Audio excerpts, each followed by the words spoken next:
வணக்கம், welcome to tasty but channel. இன்றைக்கு எங்களோட சேனலில் நான் உங்களுக்கு ஒரு புது டிஷ்ஷோட வந்திருக்கிறேன். என்னென்னு சொன்னால் பீஃபில் நான் உங்களுக்கு அதாவது மாட்டிறைச்சியில் செஞ்சு காட்ட போகிறோம். மாட்டிறைச்சியில் நாங்கள் பொதுவாக கறி சாப்பிட்ருப்போம், செஞ்சு பொரிச்சிருப்போம், பிரட்டல் வச்சுருப்போம், டெவல் வச்சுருப்போம். ஆனால் நான் இன்றைக்கு உங்களுக்கு வந்திருக்கிறது மாட்டிறைச்சியில் ஒரு சம்பலோட வந்திருக்கிறேன். இந்த மாட்டிறைச்சி சம்பலுக்கு நான் இதில் 750 கிராம் மாட்டிறைச்சி எடுத்துருக்குறேன். இப்போ 750 கிராம் மாட்டிறைச்சி எடுத்து இதில் என்னென்னு சொன்னால் நாங்கள் நார்மலாகவே கறிக்கு வெட்டுற மாதிரி சைஸில் இதை வெட்டக்கூடாது. இதுதான் இதில் முதலாவது ட்ரிக்ஸ். இந்த சம்பலுக்கு இந்த மாதிரி பீஸ், இந்த மாதிரி நீங்கள் பெருசாக இந்த அளவுக்கு இருக்க வேணும். அப்படித்தான் நீங்கள் இந்த இறைச்சியை வெட்ட வேணும். நான் இப்போ இந்த 750 கிராம் இறைச்சியையும் கழுவி துப்புரவு பண்ணி வெட்டிட்டு கொண்டு வந்திருக்கிறேன். ஓகே, இப்போ நான் உங்களுக்கு என்ன செய்ய போகிறேன், இதுக்கு என்னென்ன பொருட்கள் எல்லாம் தேவை என்றதை ஒவ்வொன்றா சொல்ல போகிறேன். ஓகே, இப்போ நான் அது செய்கிறதுக்கு தேவையான பொருட்கள் என்னென்னன்றதை உங்களுக்கு சொல்கிறேன். இதுக்கு தேவையான பொருட்கள் இங்கே பாருங்கள். இஞ்சி எடுத்து வச்சிருக்கிறேன். இஞ்சி கொஞ்சம் கூடுதலாக தான் போட வேணும். என்னென்னு சொல்லி சொன்னால் அந்த இஞ்சி தான் அதுக்குள்ளே நாங்கள் போடுற ஹெர்ப்ஸுக்குள்ளே முக்கியமான ஒரு பொருளாக இருக்குது. இதில் இஞ்சி எடுத்துருக்கிறேன். அடுத்தது வெள்ளைப்பூடு இந்த இருக்கு. பூண்டு நான் ஒரு 15 பூண்டு எடுத்திருக்கிறேன். அந்த 15 பூண்டு எடுத்து உடைச்சி வச்சிருக்குது அப்படின்னு சொல்லி. அடுத்தது முக்கியமாக டெமரின் பேஸ்ட், புளியம்பழம் இது நான் ஹோம்மேட் கையால் செஞ்சு நான் வச்சிருக்கிற புளியம்பழம் பேஸ்ட். இது நான் உங்களுக்கு ஒரு அப்டேட் பண்ணணும் எப்படி எதை சர்வ் பண்ணுறது என்று சொல்லி கண்ணாலே கெட்டு போகாமல் இருக்கிறதுக்கு. அடுத்தது இது வெங்காயம். இந்த வெங்காயம் நான் எடுத்திருக்கிறேன்.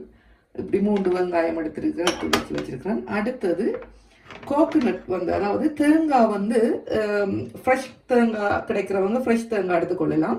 இது என்னட்டு ஃப்ரெஷ் தேங்காய் கிடைக்காததால நான் காஞ்ச தேங்காய் பூ கடையில் வாங்கியிருக்கிறேன். வாங்கி இது 10 மேசக்கரண்டி தேங்காய் பூ நான் இதில் எடுத்து வச்சிருக்கிறேன். அடுத்தது முக்கியமான ஒரு பொருள், இதுக்கு செத்த மிளகாய்.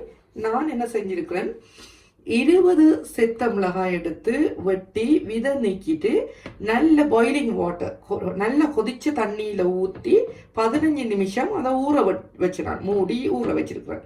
அப்போ ஊற வச்ச உடனே உங்களுக்கு தெரியும் இப்படி வரும். அது நல்லா ஊறி அந்த செத்த மிளகான தன்மை மாறி இப்படி வரும். அது முதல்ல நீங்கள் என்ன செய்யணும், முதல்ல இந்த டிஷ் செய்ய ஆரம்பிக்கலையே செத்த மிளகாய்க்குள்ள சுடு தண்ணியை விட்டு வேணும். நான் இதுல இருந்து விதையை எடுத்துட்டு செஞ்சிருக்கோம். நீ உங்களுக்கு உரைப்பு வேணுமானாக்கள் நீங்க விதையோடையே போடலாம். அடுத்தது இதுல முக்கியமானது, இதுல நான் ஒரு 8 ஏலக்காய் எடுத்திருக்கிறேன். அடுத்தது ஒரு 6 கராம்பு எடுத்திருக்கிறேன். இந்த மாதிரி கராம்பு 6 எடுத்திருக்கிறேன். அடுத்தது ஸ்டார் அனிக்ஸ் 1 அன்னாசிப்பூ, ஒரு அன்னாசிப்பூ எடுத்து உடைச்சி வச்சிருக்கிறேன். அடுத்தது முக்கியமான சாமான் இந்த இருக்கு, சர்க்கரை. இந்த சர்க்கரை 1 கியூப். ஆனால் நாங்கள் இதில் 1 கியூபும் போட போகிறதில்லை. இதில் ஒரு அரைவாசு தான் நாங்கள் இதில் போட போகிறோம் இந்த சர்க்கரை. அதோட உப்பு நான் போடக்குள்ள சொல்கிறேன் எவ்வளோ போட வேணும். பட் ஒலிவ் ஆயில் எடுத்து வச்சிருக்கிறேன். Olive oil just 1 table spoon மட்டும்தான் யூஸ் பண்ண போகிறோம். மற்றும்படி ஒன்றும் நாங்கள் யூஸ் பண்ண போகிறதில்ல.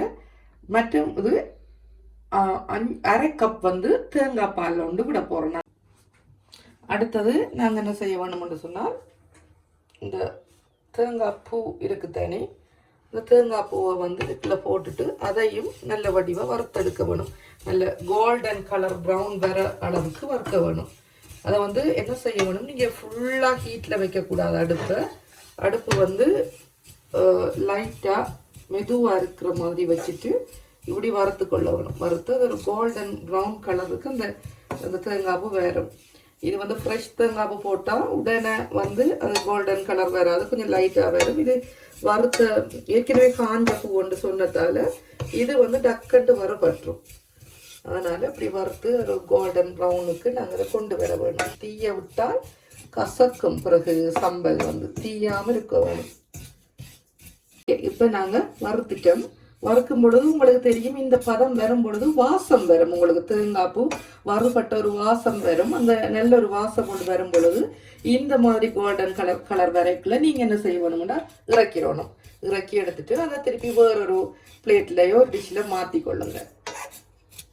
ஓகே, இப்போ நீங்கள் இப்படி ஒரு பாத்திரத்தை எடுத்து அடுப்பில் வச்சுக்கொள்ளுங்க. கொஞ்சம் நல்ல டீப்பான பாத்திரமா இருந்தால் நல்லா இருந்தால் நாங்கள் இது வந்து நீண்ட நேரம் ப்ராசஸ் இந்த கறி இந்த சம்பல் வைக்கிறதுக்கு அதோட டீப்பாக இருந்தால் தான் நல்லா நின்று அவியக்கூடிய மாதிரி இருக்கும் இந்த இறைச்சியெல்லாம். ஸோ டீப்பான ஃப்ரைங் பேனில் செய்ய வேணாம். இது கொஞ்சம் டீப்பான ஒரு பொட்டை எடுத்துக்கொள்ளுங்க. எடுத்துட்டு இப்போ நான் 1 டேபிள் ஸ்பூன் ஒலிவ் ஆயில் விடுறேன் இதுக்குள்ள. சரியா 1 டேபிள் ஸ்பூன் வந்து ஒலிவ் ஆயிலை விடுறேன். இது மட்டும்தான் நாங்கள் இதில் ஆயில் சேர்க்க போகிறோம். மற்றது ஒன்றும் நாங்கள் ஆயில் சேர்க்கிறது இல்லை இந்த சம்பலுக்கு. இப்போ சேர்த்துட்டு இப்படி செஞ்சு விட்டீங்கன்னா எல்லா இடமும் அந்த ஆயில் படும். இப்போ வந்து சுத்தம் பண்ணிட்டு வந்த இறைச்சி இந்த இருக்குது. இதை என்ன செய்ய போகிறோம், நாங்கள் இந்த சட்டிக்குள்ளே வந்து நாங்கள் போட போகிறோம். இது வந்து அடுப்பு நல்லா ஸ்லோவில் இருக்க வேணும். ஸ்லோவில் வச்சு கொண்டு தான் நாங்கள் இதை போட போகிறோம். இப்போ நான் நல்லா ஸ்லோவில் வச்சுட்டு இதை தூக்கி இப்படி போடுவேன். இப்படி போட்டுட்டு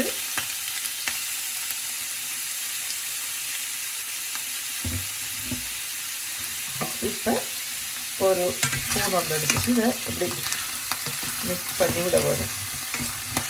அப்படியே லைட்டான ஒரு நெருப்பில் மிக்ஸ் பண்ணி விடணும். மிக்ஸ் பண்ணி விட்டால் மெல்லிய சூடில் அப்படியே எல்லாம்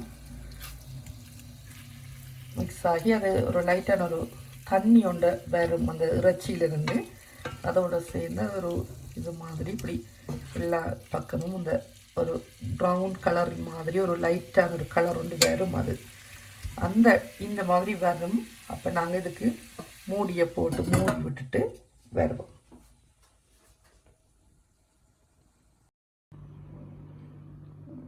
ஓகே, இப்போ நாங்கள் என்ன செய்ய போகிறோம்னா, அது அங்கே அடுப்பில் இறைச்சி கொதிச்சு கொண்டு கேட்கல இந்த மாதிரி ஒரு பிளண்டர், இந்த மாதிரி ஒரு கிரைண்டர் மாதிரி அரைக்கக்கூடிய மாதிரி தூளை அரைக்கக்கூடாது. அதுக்காகத்தான் நான் கிரைண்டர் பாவிக்காமல் இப்படி எடுத்துருக்குறேன். மாதிரி கப்பில் இந்த மாதிரி மோட்டரில் போட்டு செய்ய முடியாதவங்க இல்லாதவங்க நீங்கள் என்ன செய்யலாம், இந்த மாதிரி வெள்ளைப்பூடு இஞ்சி எல்லாத்தையும் அரைஞ்சி போட்டுட்டு உரலில் போட்டு நீங்கள் துவைக்கலாம்.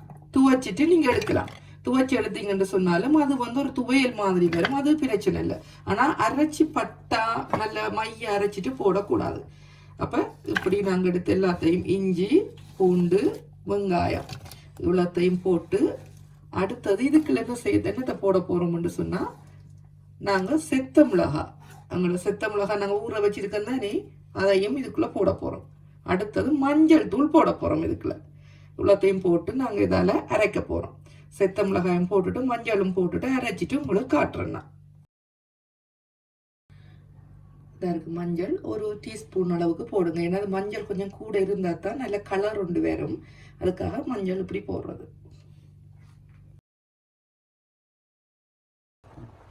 ஓகே, இப்போ பாருங்க, நாங்கள் அரைச்சி வந்த அந்த இது இப்படி வந்திருக்குது. இந்த மாதிரி உங்களுக்கே தெரியும். பேஸ்ட் இல்லாமல் ஒரு சின்ன சின்ன துண்டுகளாக தெரிகிறது. உங்களுக்கு விளங்கும் இந்த பார்க்கும் பொழுது. இந்த மாதிரி நீங்களும் இதே மாதிரி எடுத்துட்டு வர வேணும் அரைச்சி அவ்வளோத்தையும். ஓகே, இப்போ பாருங்க, உங்களோட இந்த இறைச்சி வந்து இப்படி நல்லா அவிஞ்சி அரைவாசத்துக்கு அவிஞ்சிருக்கும். அவிஞ்சி இந்த மாதிரி வந்திருக்குது. இந்த ஒரு பருவம் வரும் பொழுது நீங்கள் என்ன செய்ய வேணும், நெருப்பை வந்து நல்லா குறைக்க வேணும். நல்லா குறைச்சிட்டு இப்போ அடுப்புல இருந்து கொஞ்சம் இப்படி இறக்கி தள்ளி வச்சுட்டு நாங்கள் வந்து அரைச்சி வச்சிருக்கோம் இந்த மாதிரி அதை வந்து நீங்கள் இதுக்குள்ள போட வேணும். வச்சு போட வேணும். போட்டு இப்படி மிக்ஸ் பண்ணுவேன். இப்படி மிக்ஸ் பண்ணுவோம். அடுப்புகிட்ட வச்சுட்டு அடுப்பு நெருப்பு வந்து லைட்டான ஒரு ஹீட்டாக தான் இருக்க வேணும். அப்படியே மிக்ஸ் பண்ணிட்டு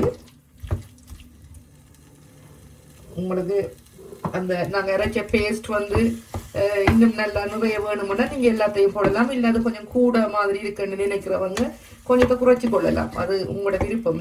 இந்த மாதிரி இருக்கிற கிரேவி மாதிரி கணக்க வர வேண்டாம்னு சொன்னால் நீங்கள் அதில் கொஞ்சத்தை வச்சு கொள்ளலாம். இப்போ இப்படியே நீங்கள் செஞ்சுட்டு இப்படி இருக்க மெல்லிய நெருப்பிலே போட்டுக்கொள்ளுங்க. அடுத்தது என்ன செய்யணும், இப்போ நீங்கள் உப்பு போட வேணும். இந்த ஸ்டேஜில் தான் நீங்கள் உப்பு போட வேணும். உப்புக்கு வந்து நான் இப்போ ஒரு தேக்கரண்டி உப்பு நான் போட போகிறேன். இதுக்கு பாருங்க, ஒரு தேக்கரண்டி உப்பு தான் நான் போட போகிறேன். கணக்கு போடலை, போட்டு பார்த்துட்டு கொஞ்சம் இந்த மாதிரி ஒரு தேக்கரண்டி உப்பை நாங்கள் போடுவோம். போட்டுட்டு நல்லா பிரட்டிட்டு ரெண்டு கொண்டு வர மாதிரி இந்த மாதிரி வரைக்கல. இந்த பருவத்தில் நாங்கள் என்ன செய்ய வேணும்னு சொன்னால் தேங்காய் பாலை விட வேணும். இப்போ தேங்காய் பால் நாங்கள் இப்போ விட போகிறோம். எப்படி விட போகிறோம், ஒரு கப் பால் விட போகிறோம். 1 கிலோ, பொதுவாக 1 கிலோ இறைச்சிக்கு நீங்கள் 1 கப் பால் விடலாம். இது வந்து 3/4 கிலோ இறைச்சி என்று சொன்னபடியா நான் வந்து இந்த மாதிரி 3/4 கப் பால் விடுறேன். இப்படி நல்லா கலக்கி விட வேணும். நல்லா கலக்கி விட்டுட்டு இதை வந்து நீங்கள் எப்படியும் குறைஞ்சது 1 ஹவருக்கு செல்லும். நல்ல லோ ஹீட்டில் தான் வச்சுக்கொள்ளணும். நீங்கள் இடைக்கிடைக்க வந்து இதை வந்து கொதிக்கக்குள்ள நீங்கள் இப்படி இடைக்கில கிண்டி விட வேணும், இல்லாட்டி கீழே பிடிச்சிடும். கிண்டி விட வேணும். இதுக்கு நல்லா கொதி வந்த அப்புறமா நாங்கள் சர்க்கரையையும் அந்த வச்சிருக்கிற சர்க்கரையும் புளியம்பழத்தையும் பழப்புளியையும் போட வேணும். இப்போ நாங்கள் இதை அப்படியே மூடி விடுவோம். மூடி விட்டு அது கொதிக்கட்டும். உங்களுக்கு பிறகு சொப்ப சர்க்கரையும் புளியும் போடுறதுண்டு நான் காட்டுறோம். அதுக்குள்ள நாங்கள் என்ன செய்வோம், எங்களோட வாசத்துக்கு நாங்கள் எடுத்து வச்சிருக்கிற அந்த ஏலக்காதுகளை நாங்கள் இடித்து தூளாக்கி எடுத்துட்டு வருவோம். வாசத்துக்கு போடுறதுக்கு வச்சிருந்த ஏலம், அந்த கராம்பு எல்லாத்தையும் இடிச்சிட்டு வந்து இந்த வச்சிருக்கிறோம். இதெல்லாம் நாங்கள் ரகத்தில் தான் போட போகிறோம். சரி, இந்த நேரத்தில் நாங்கள் இந்த இருக்குது அந்த சர்க்கரையை நான் உடைச்சி வச்சிருக்கிறோம் பாதியாக, அதையும் போட்டுட்டு இந்த இருக்குது புளி. இது நான் கரைச்சி வச்ச புளியில் 2 டேபிள் ஸ்பூன் எடுத்து வச்சிருக்கிறேன். இப்போ விடுவோம். விட்டுட்டு இதையும் எல்லாத்தையும் மிக்ஸ் பண்ணுவோம். மிக்ஸ் பண்ணி அப்படியே விட வேண்டியதுதான். அது கொதித்து அந்த நல்லா அந்த கூட்டெல்லாம் வத்திட்டு அது வந்து வெந்து ஒத்த இறைச்சி வந்து ஒரு பீஸாக வரும்பளவும் கொதிக்க விடணும். அந்த கொதிக்கிற நேரத்துக்குள்ள தான் அந்த இறைச்சி அவிய வேணும். இந்த தேங்காய் பாலையும் இந்த கூட்டிலையும் சேர்ந்து இந்த இறைச்சி அவிஞ்சு அப்படியே வரும் சம்பல் மாதிரி எல்லாம் மொத்தமாக வடிவெல்லாம் கலந்து வரும். அப்புறம் நான் உங்களுக்கு வரும்பொழுது காட்டுறேன். ஓகே, இப்போ பாருங்க, நான் அரை மணித்தியால ஆயிட்டு இந்த இது வச்சு இந்த அளவுக்கு வத்தி வந்துருக்குது. நீங்கள் இந்த ஸ்டேஜில் என்ன செய்யலாம்னு சொன்னால் உப்பு இருக்க பாருங்க. உப்பை பார்த்துட்டு என்ன சிலாக்களுக்கு உப்பு வந்து கூட இருக்க வேணும், சிலாக்களுக்கு குறைய இருக்க வேணும். பார்த்துட்டு இந்த டைமில் உங்களுக்கு உப்பு வேணும்னா நீங்கள் ஆட் பண்ணிக்கொள்ளலாம். நான் இப்போ எனக்கு உப்பு ஓகேயா இருக்குது. நான் இப்போ என்ன செய்ய போகிறேன், இந்த ஸ்பைசஸ் நான் வறுத்து அரைச்ச இந்த ஸ்பைசஸை இந்த டைமில் நான் இதுக்குள்ளே போட போகிறோம். என்ன சொன்னால் இப்போ போட்டால் தான் வந்து எல்லாத்தோடையும் சேர்ந்து மிக்ஸ் ஆகி வரும். ஸ்டேஜில் வந்து நாங்கள் என்ன செய்ய வேணும், இந்த இருக்குது பாருங்க, நாங்கள் வச்சிருக்கிறோம் இந்த தேங்காய் வந்து வறுத்து வச்சிருக்கிறோம் தேங்காய் பூ. இதை இப்போ இட்ஸ் டைம் ஆட் பண்ண வேண்டிய டைம் வந்துட்டு. இப்போ நாங்கள் இது என்ன செய்யறோம், கொஞ்சம் கொஞ்சமாக அப்படி ஆட் பண்ணுவோம். இதுக்குள்ள ஆட் பண்ணி கொஞ்சம் கொஞ்சமாக ஆட் பண்ண வேணும். வந்து இப்படி மிக்ஸ் பண்ண வேணும். மிக்ஸ் பண்ணும் பொழுது தேங்காய் வந்து ஆட் பண்ணக்குள்ளேயே உங்களுக்கு தெரியும், அதில் வாசம் வரும். தேங்காய் சேரும் பொழுது வித்தியாசமான ஒரு வாசம் ஒன்று உங்களுக்கு வர தொடங்கிடும்.